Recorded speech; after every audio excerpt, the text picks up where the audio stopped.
فاعبد الله مخلصا له الدين، ألا لله الدين الخالص.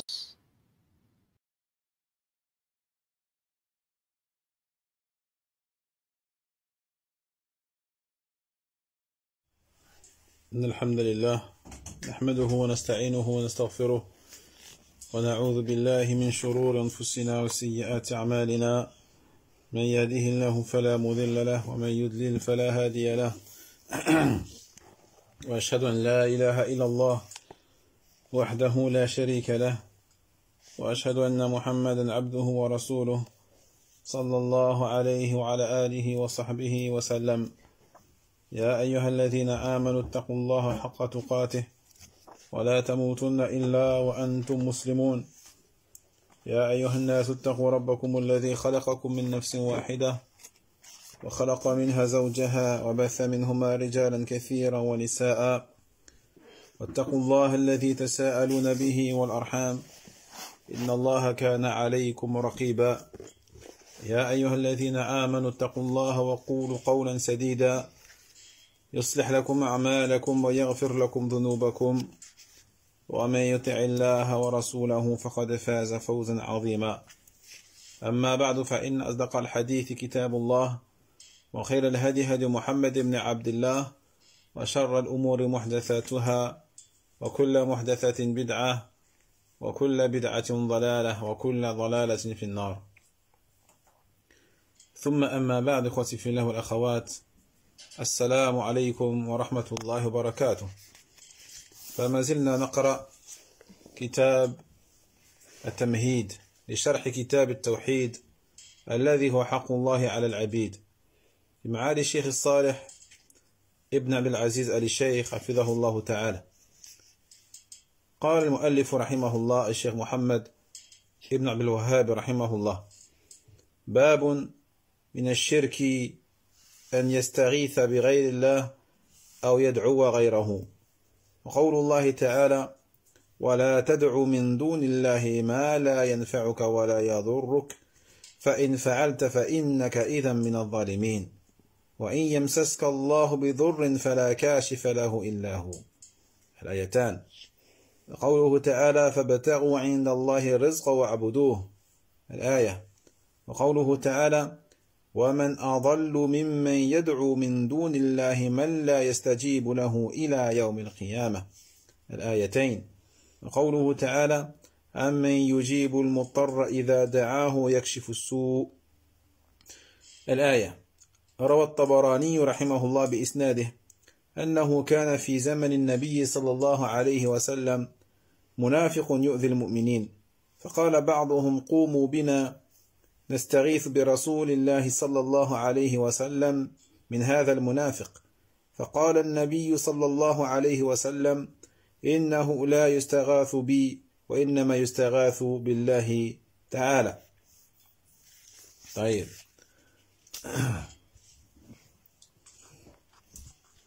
إذن نذكر اليوم إن شاء الله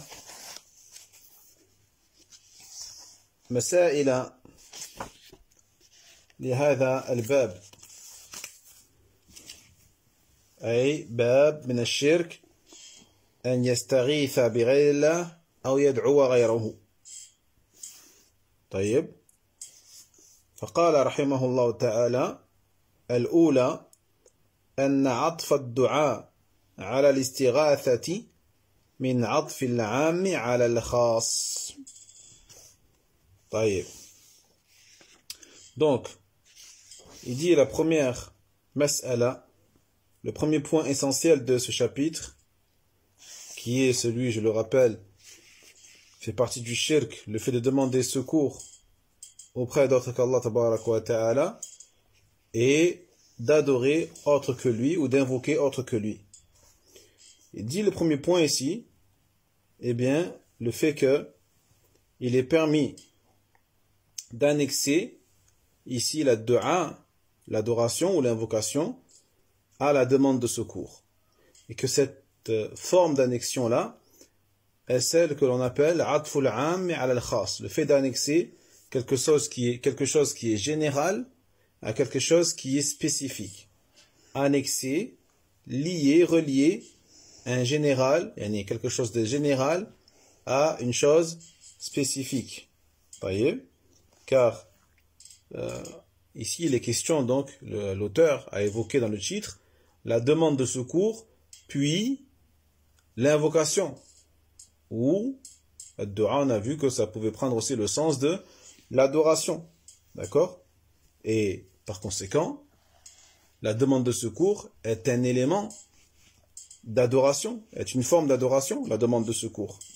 Et l'adoration, elle, est donc plus générale que la demande de secours. Donc le terme ad-du'a, dans le titre, le terme ad-du'a, ou yad'u'a, invoquer ou adorer, est plus général, est plus global que le terme yustarath, qui est la demande de secours.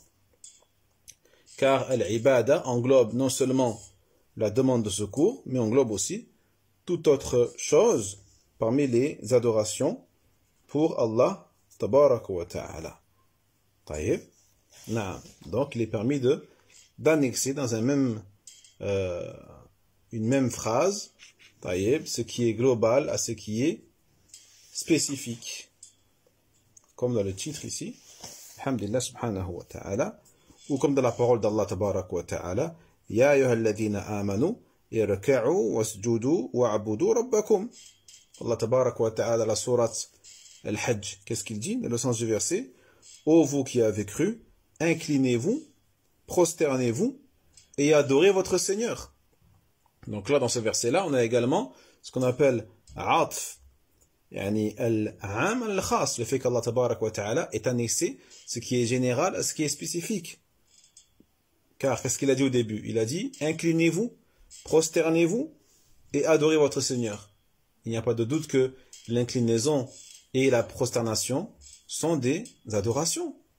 D'accord? Sont des formes d'adoration d'Allah tabarak wa ta'ala. Mais malgré ça, Allah Jalla wa Ala a cité ces deux choses-là de manière spécifique, puis de manière générale, il a dit et adorez votre Seigneur. Et encore une fois, l'adoration d'Allah tabarak wa ta'ala, donc, inclut, bien sûr, l'inclinaison, mais aussi la prosternation. الثانية تفسير قوله تعالى ولا تدعو من دون الله ما لا ينفعك ولا يضرك. طيب نعم.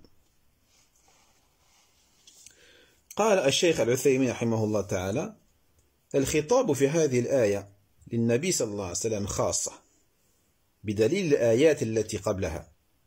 قال جل وعلا وأن أقم وجهك للدين حنيفا ولا تكونن من المشركين. فإن قيل كيف ينهاه الله تبارك وتعالى عن أمر لا يمكن أن يقع منه شرعا، أجيب إن الغرض هو التنديد بمن فعل ذلك، كأنه يقول سبحانه لا تسلك هذا الطريق الذي يسلكها أهل الضلال، وإن كان الرسول صلى الله عليه وسلم لا يمكن أن يقع منه ذلك شرعا. Le deuxième point, il cite ici, il dit le tafsir, l'explication de sa parole, c'est-à-dire la parole d'Allah, tabaraka wa ta'ala, de la sourate Yunus, alayhi salam, le verset 106.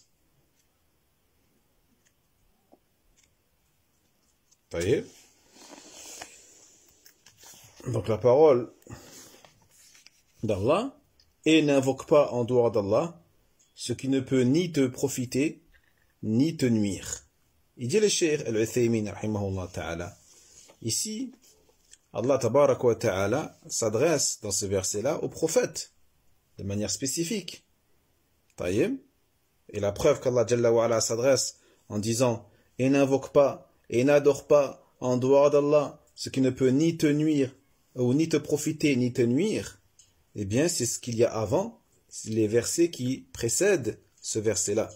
dans lesquels Allah tabaraka wa ta'ala dit وَأَنْ أَقِمْ وَجَهَكَ لِلدِّينِ حَنِيفًا وَلَا تَكُونَنَّ مِنَ الْمُشْرِكِينَ. Allah dit au prophète sallallahu alayhi wa sallam, et il m'a été dit, attache-toi avec constance à l'adoration en pur monothéiste et ne sois pas du nombre des polythéistes. Donc Allah tabaraka wa ta'ala, il s'adresse ici au prophète sallallahu alayhi wa sallam, et juste après il lui dit encore, et n'invoque pas en dehors d'Allah ce qui ne peut ni te profiter ni te nuire. Taïeb.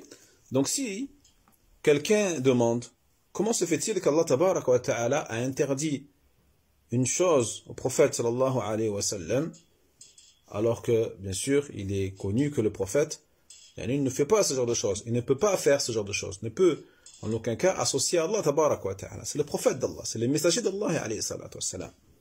Taïeb. Donc pourquoi Allah jalla wa ala, malgré ça, il lui a interdit explicitement, il lui a donné cette interdiction-là. Donc il dit le cheikh, la réponse c'est que l'objectif noble d'Allah tabaraka wa ta'ala dans cette interdiction adressée au prophète alayhi salatu wa salam, renferme une condamnation à l'encontre de ceux qui font cela. D'accord? Certes, c'est un ordre qui est adressé au prophète, mais cet ordre-là, en vérité, renferme une condamnation à l'encontre de ceux qui invoquent autre qu'Allah tabaraka wa ta'ala ou qui adorent autre qu'Allah subhanahu wa ta'ala. Comme si Allah jalla wa ala disait au prophète alayhi salatu wa salam, ne prends pas ce chemin qui a été emprunté par les gens de l'égarement. En gros, Allah tabaraka wa ta'ala nous dit dans ce verset-là que cette façon de faire, le fait d'invoquer autre qu'Allah tabaraka wa ta'ala, en vérité c'est un égarement et c'est une chose qui est faite par les gens de l'égarement. Taïeb. Et ce, même si le messager sallallahu alayhi wa sallam, bien sûr, il n'est pas possible qu'il fasse ce genre de choses-là religieusement. Taïeb.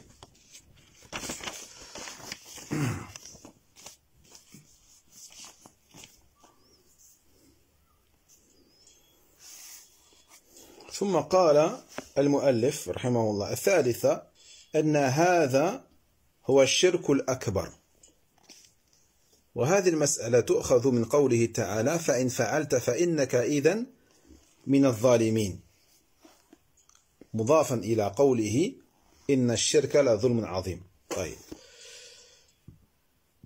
La troisième mas'ala, il dit l'auteur rahimahullah ta'ala, il dit que ceci c'est l'association majeure. C'est le fait d'invoquer autre qu'Allah tabaraka wa ta'ala, c'est de l'association majeure. Et cela est tiré de la parole d'Allah tabaraka wa ta'ala lorsqu'il dit فَإِنْ فَعَلْتَ فَإِنَّكَ إِذًا مِنَ الظَّالِمِينَ, dans le sens du verset, et si tu le faisais, tu serais du nombre des transgresseurs ou des injustes. Il n'y a pas n'importe quelle injustice. C'est l'injustice ici qui relève de l'ordre du polythéisme, de l'association majeure, comme cela a été mentionné et expliqué également dans la parole d'Allah tabaraka wa ta'ala, inna shirka la dhulmun azim. Certes, l'association, certes, le shirk est une injustice énorme. طيب. نعم. ثم قال رحمه الله الرابعة أن أصلح الناس لو يفعله إرضاء لغير الله صار من الظالمين. نعم.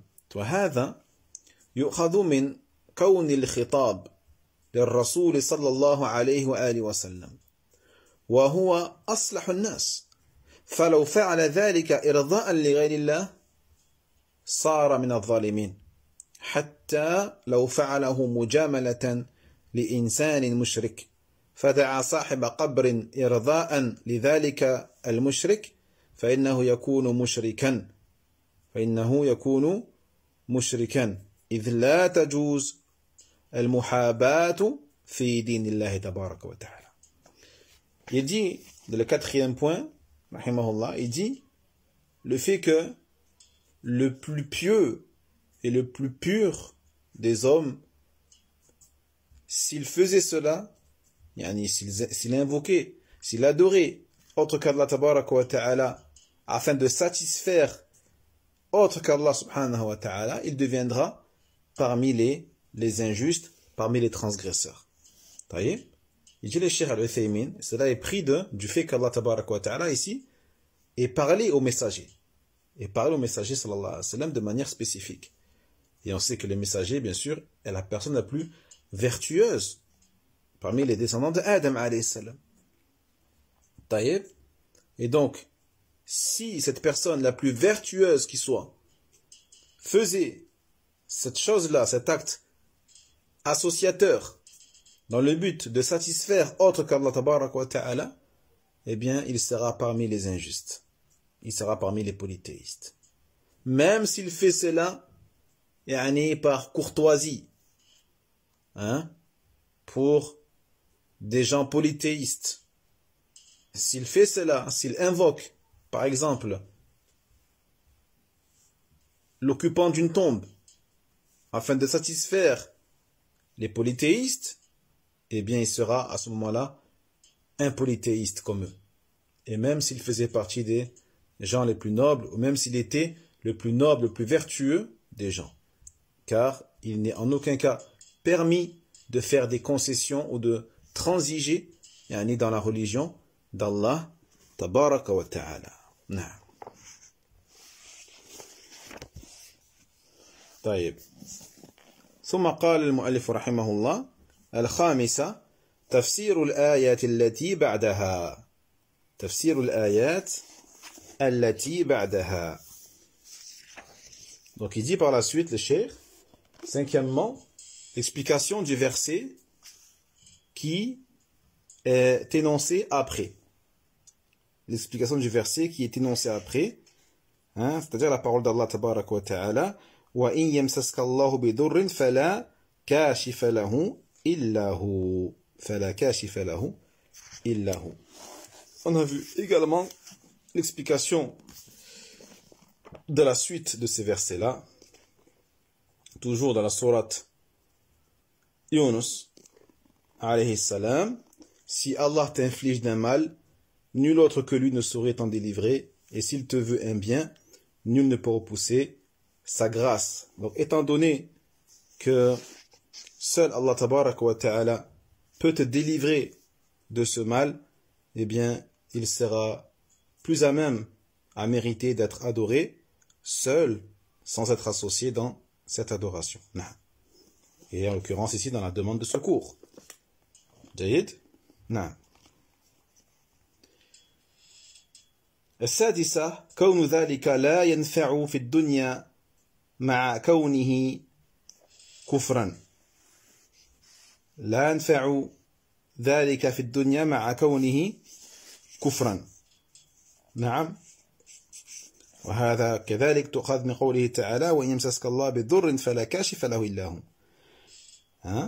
فلم ينتفع من دعائه هذا فخسر الدنيا بذلك والآخرة بكفره والعياذ بالله. طيب. Puis sixièmement, il dit le fait que cela ne profite en rien à la personne sur terre, en plus de ce que cela représente comme mécréance. Donc en plus du fait que cette chose, cet acte relève de la mécréance, eh bien elle ne profite en plus en rien à la personne qui fait cela sur terre. Et cela est tiré également de la parole d'Allah. Tabaraka wa ta'ala, dans le sens du verset, si Allah t'afflige d'un mal, nul autre que lui ne saurait t'en délivrer. Si Allah t'afflige d'un mal, nul autre que lui ne saurait t'en délivrer. Donc, non seulement l'invocation que ces gens-là font à des créatures ne leur sont d'aucune utilité, donc ces gens sont perdants ici-bas, et ils sont perdants aussi dans l'au-delà à cause de leur mécréance. Wal'iyadhu billah. طيب. السابعة تفسير الآيات الثالثة. تفسير الآيات الثالثة وهي قوله فابتغوا عند الله الرزق. طيب. Puis on a l'explication également, donc septièmement, l'explication du verset, du troisième verset, qui est فابتغوا عند الله الرزق. Dans le sens du verset, et rechercher auprès d'Allah la subsistance. Et rechercher auprès d'Allah la subsistance. D'accord? Et on avait vu que le fait que Allah Jalla wa Ala est cité d'abord Indallah avant al-rizq, avant al-maf'ula bihi, eh bien cela nous indique ce qu'on appelle al-hasr, la restriction. Ça veut dire que la recherche de subsistance ne peut se faire qu'auprès d'Allah tabarak wa ta'ala et personne d'autre. الثامنة أن طلب الرزق لا ينبغي إلا من الله كما أن الجنة لا تطلب إلا منه تبارك وتعالى. طيب، فهذا تؤخذ من قوله واعبدوه واشكروا له إليه ترجعون، لأن العبادة سبب لدخول الجنة، وقد أشار الله تبارك وتعالى إلى ذلك بقوله تعالى إليه ترجعون. Puis, huitièmement, il dit l'auteur, rahimahullah ta'ala, que la demande de subsistance ne peut se faire qu'auprès d'Allah, tabaraka wa ta'ala, comme la demande du paradis ne peut se faire qu'auprès de lui. Taïb. Donc, comme tu ne demandes le paradis qu'à Allah, tabaraka wa ta'ala, eh bien, tu ne demandes également la subsistance qu'à Allah, jalla wa ala, et cela est tiré donc du verset wa'buduhu washkuru lahu ilayhi turja'un. نعم.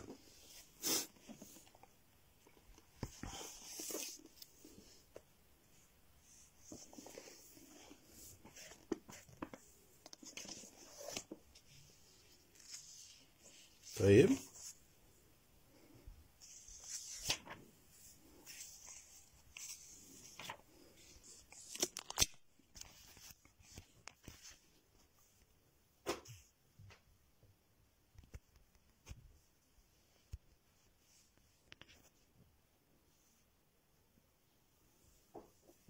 Donc là, on va parler de ce verset-là, qui se trouve dans la sourate Al-Ankabut.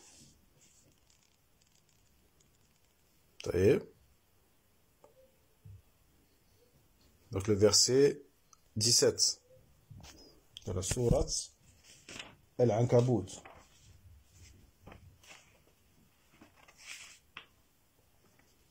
Dans le sens des versets, Allah a dit: vous n'adorez en dehors d'Allah que des idoles et vous n'inventez que des mensonges. Ceux que vous adorez en dehors d'Allah ne sauraient vous procurer votre subsistance. Recherchez votre subsistance uniquement auprès d'Allah, adorez-le et soyez reconnaissants envers lui, car c'est vers lui seul que vous serez ramenés. D'accord? Donc, cela est tiré donc de la parole d'Allah tabarak wa ta'ala, juste après, lorsqu'il dit adorez-le et soyez reconnaissants envers lui, car c'est vers lui que vous serez ramenés. Donc pourquoi Allah a dit adorez-le juste après qu'il ait dit recherchez votre subsistance uniquement auprès d'Allah? Car l'adoration est une cause pour entrer au paradis. Et Allah tabaraka wa ta'ala donc a indiqué cela à travers sa parole, ilayhi turja'un, car c'est vers lui seul que vous serez ramenés. Donc vu que c'est vers Allah tabaraka wa ta'ala et personne d'autre que l'on sera ramené, eh bien il est donc impératif et obligatoire que on ne demande la subsistance qu'auprès d'Allah tabaraka wa ta'ala. طيب. التاسعة تفسير الآيات الرابعة. تفسير الآيات الرابعة وهي قوله ومن أضل ممن يدعو من دون الله من لا يستجيب له إلى يوم القيامة. Neuvièmement, on a vu l'explication également du quatrième verset qui est la parole d'Allah tabarak wa ta'ala et qui est plus injuste que celui qui invoque en dehors d'Allah celui qui ne peut lui répondre jusqu'au jour de la résurrection. العاشرة أنه لا أضل ممن دعا غير الله تعالى. لا أضل ممن دعا غير الله سبحانه وتعالى. وذكرنا أن الاستفهام هنا بمعنى النفي. Ensuite, le 9e point, le fait que personne n'est plus égaré que celui qui invoque autre qu'Allah. Personne n'est plus égaré que celui ou qui adore autre qu'Allah subhanahu wa ta'ala. Et cela est tiré également de la parole d'Allah. وَمَنْ أَضَلُّ مِمَّنْ يَدْعُ مِنْ دُونِ اللَّهِ مَنْ لَا يَسْتَجِيبُ لَهُ إِلَى يَوْمِ الْقِيَامَةِ. Qui est plus égaré que celui qui invoque autre qu'Allah ou en dehors d'Allah, celui qui ne peut lui répondre jusqu'au jour de la résurrection. D'accord? On avait dit dans les cours précédents que la question ici, l'interrogation d'Allah tabarak wa ta'ala, renferme bien sûr une négation, c'est-à-dire Allah Jalla wa Ala, ici il dit personne en vérité n'est plus égaré que celui qui fait ce genre de choses. طيب.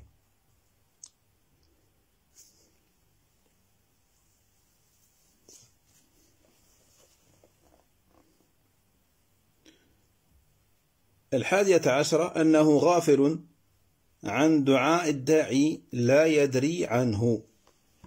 لا يدري عنه.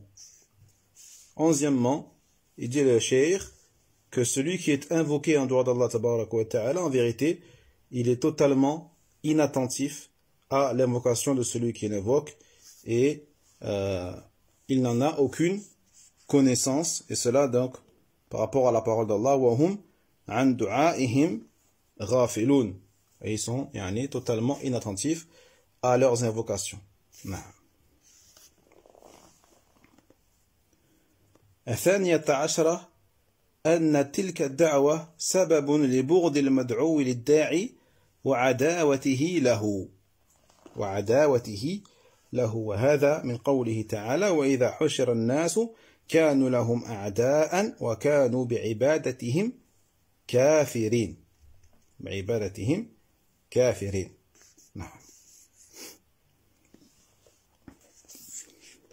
Puis le 12e point dit que cette invocation-là, d'autre qu'Allah tabaraka wa ta'ala, est une cause qui entraîne que celui qui est invoqué en dehors d'Allah déteste celui qui l'invoque. Celui qui est invoqué en dehors d'Allah, il va détester celui qui l'invoque et il va lui montrer de l'animosité et de la détestation vis-à-vis de cet invocateur.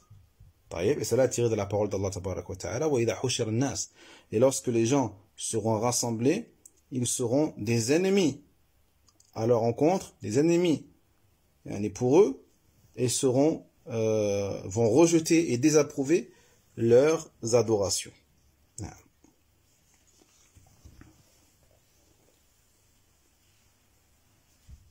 الثالثة عشرة تسمية تلك الدعوة عبادة للمدعو.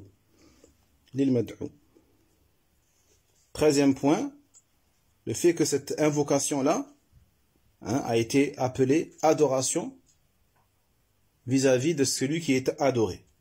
De celui qui est adoré, cela tiré de la parole d'Allah, وَكَانُوا بِعِبَادَتِهِمْ كَافِرِينَ. Et ils seront, par rapport à leurs adorations, ils vont les rejeter et les désapprouver. Donc Allah tabaraka wa ta'ala a appelé cette invocation-là d'autre qu'Allah Jalla wa Ala, il l'a appelé adoration. الرابعة عشرة كفر المدعو بتلك العبادة. كفر المدعو بتلك العبادة.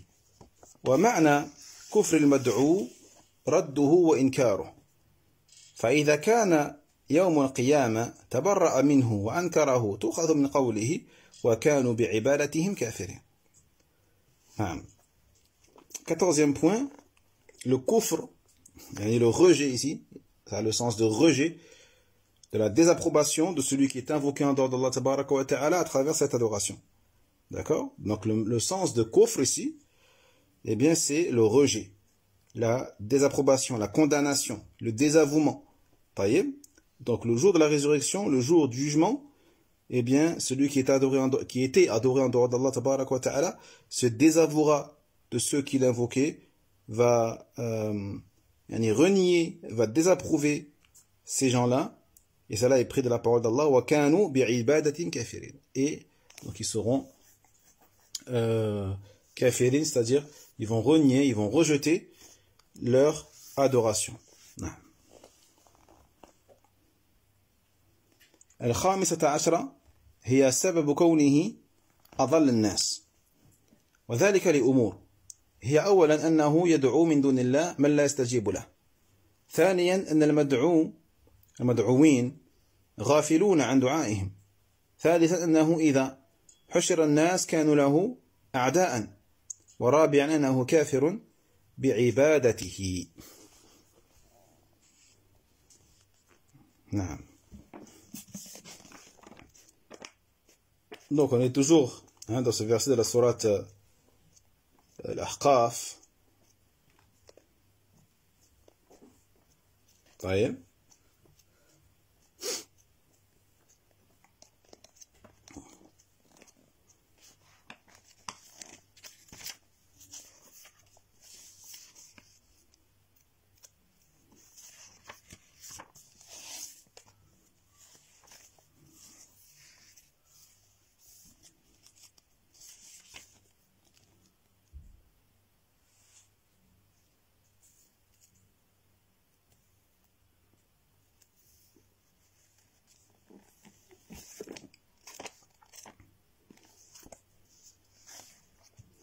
نعم.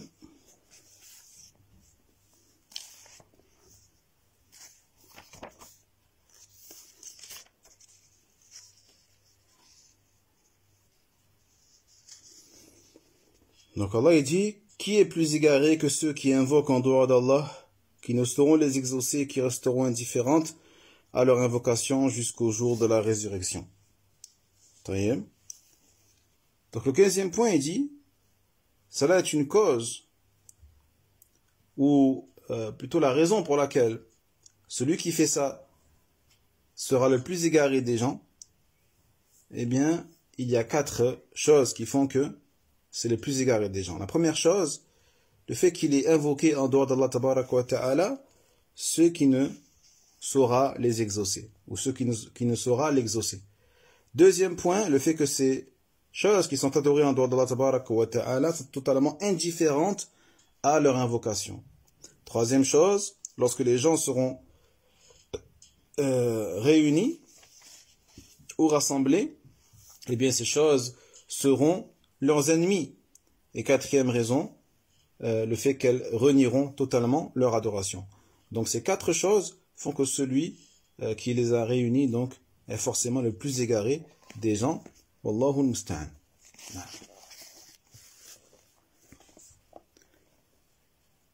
السادسة عشرة تفسير الآيات الخامسة. تفسير الآيات الخامسة وهي قوله أمن يجيب المضطر إذا دعاه ويكشف السوء وقد سبق ذلك. طيب. Ensuite on a vu également le tafsir, l'explication du 5e verset de la sourate An-Naml, qui est la parole d'Allah tabaraka wa ta'ala, amman yujibu al-muttarra idha da'ahu yakshifu as-su'. Alhamdulillah, on a vu le tafsir de ce verset dans le cours précédent. السابعة عشرة الأمر العجيب وهو إقرار عبادة الأوثان أنه لا يجيب المضطر إلا الله ولأجل هذا يدعونه في الشدائد مخلصين له الدين.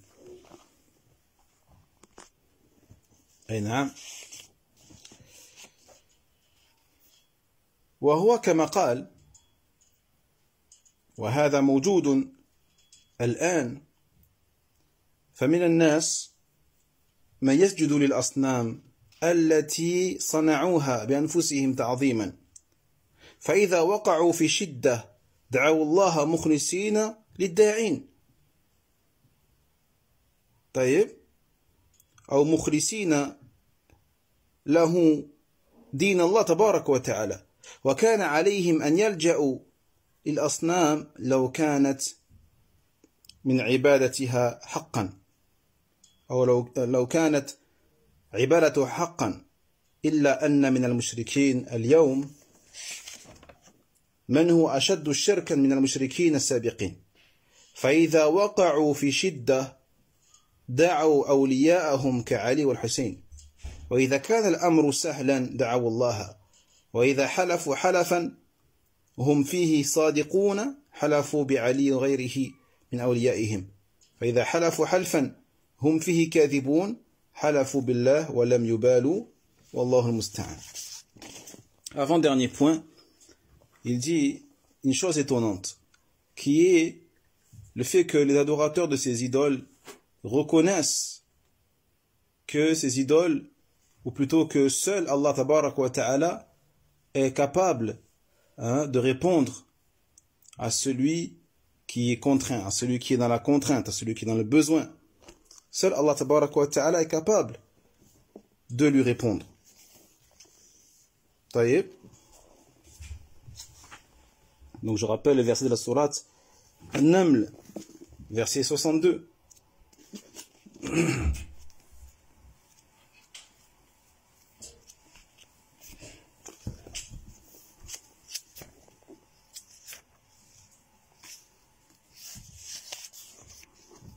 Taïb.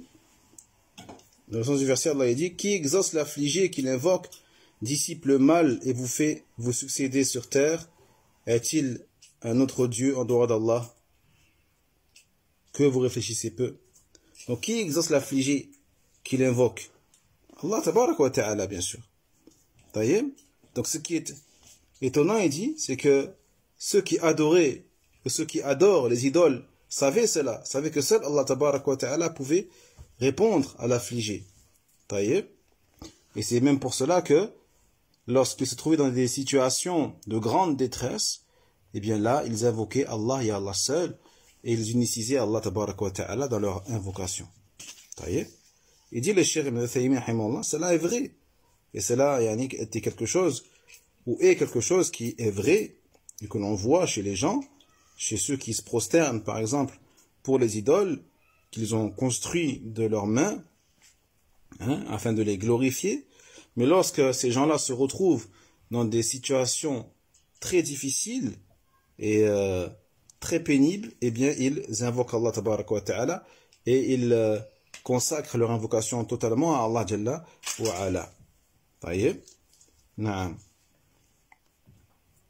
Alors que si vraiment ces gens-là se réfugiaient vraiment, et leur adoration serait vraiment sincère envers leurs idoles, ils retourneraient vers leur idole, même lors de ces situations-là, difficiles et pénibles.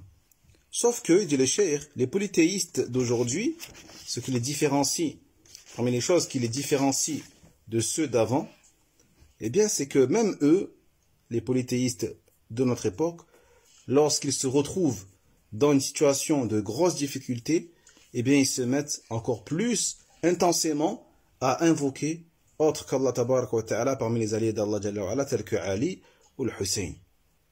Alors que lorsque la situation elle est facile et peu pénible, là ils invoquent Allah. Là ils invoquent Allah tabaraka wa ta'ala, mais lorsqu'ils se retrouvent dans une situation compliquée, ils invoquent Ali et Hussein. Lorsqu'ils jurent en disant la vérité, ils vont jurer sur Ali. Ils vont jurer sur autre que lui, parmi les alliés d'Allah tabaraka wa ta'ala. Mais lorsqu'ils jurent en mentant, lorsqu'ils jurent pour proférer un mensonge, là ils vont jurer sur Allah tabaraka wa ta'ala et ils s'en fichent et n'accordent aucune importance au fait qu'ils aient juré sur le Seigneur de l'univers tabaraka wa ta'ala. الثامنة عشرة حماية المصطفى صلى الله عليه وسلم حمى التوحيد وتأدب مع الله جل وعلا.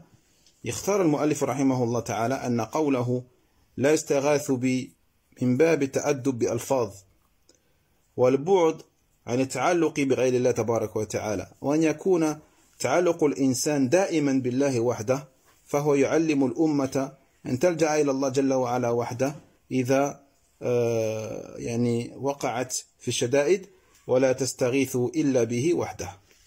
Et enfin, le dernier point, il dit ici la sauvegarde du prophète sallallahu alayhi wa sallam en faveur du tawhid, en faveur du monothéisme, et également le fait d'avoir une bonne conduite vis-à-vis d'Allah tabarak wa ta'ala.